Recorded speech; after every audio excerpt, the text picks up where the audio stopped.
LRD Contracting is a falling company. We do contract falling.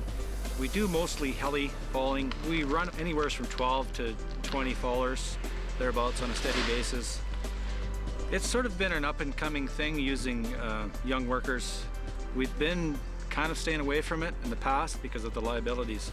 We've waited too long to train young people. Now there's a definite shortage.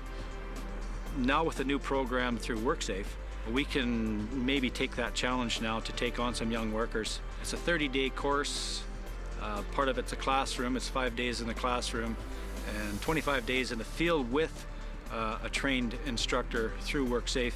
Then they need someone like us that will take them on, and they have to work for a minimum of 180 days or up to 180 working days.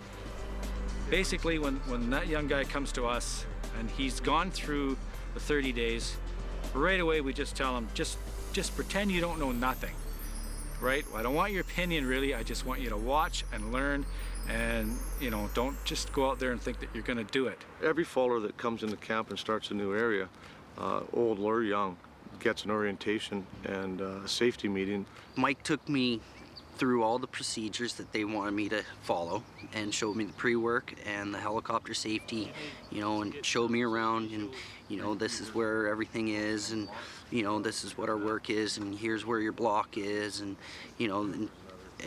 this is our procedure and our job safety program, and this is what we expect of you.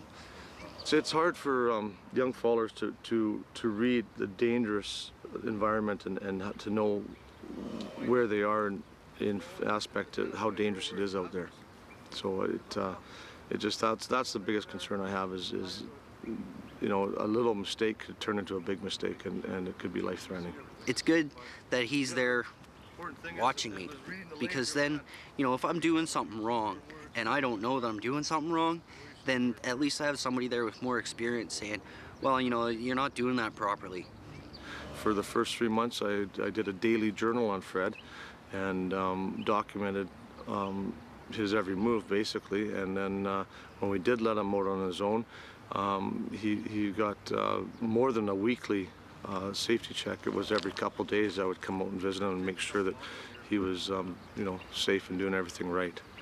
We have a list actually for documentation that we'll bring right out to the bush with us when we're doing our weekly safety tour, and it'll have a list of questions that we'll ask and observe. It just keeps the guy sort of in line with what's going on with the safety program, and it's also proof that we're out there actually doing it. It's a long, painstaking kind of process. We can't just turn the guy loose and let him go for it and see how good he does. So he has to have a lot of patience, because I know with the young guys, they just want to go. They just want to grab that saw and go, and they think they're invincible. But, they're not.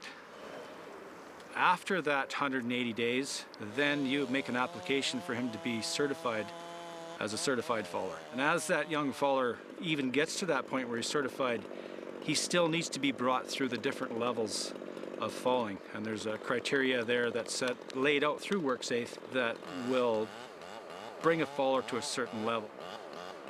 As far as the new falling program, I think it's really good, because Fred's coming into it, and his stumps are probably some of the best out of the whole crew, and he's got a very good orientation on the whole game of things before he even got here. It's a lot better now, where safety is a little bit more of a concern than getting the tree on the ground at all costs, So I think nowadays it's a little bit better bringing young fallers up a little bit slower and getting them into that production mode safely. Once you've done the right things, the right steps, and you've chosen the right person, he can be a huge advantage because of the energy level and because of his input. He's thinking the new way.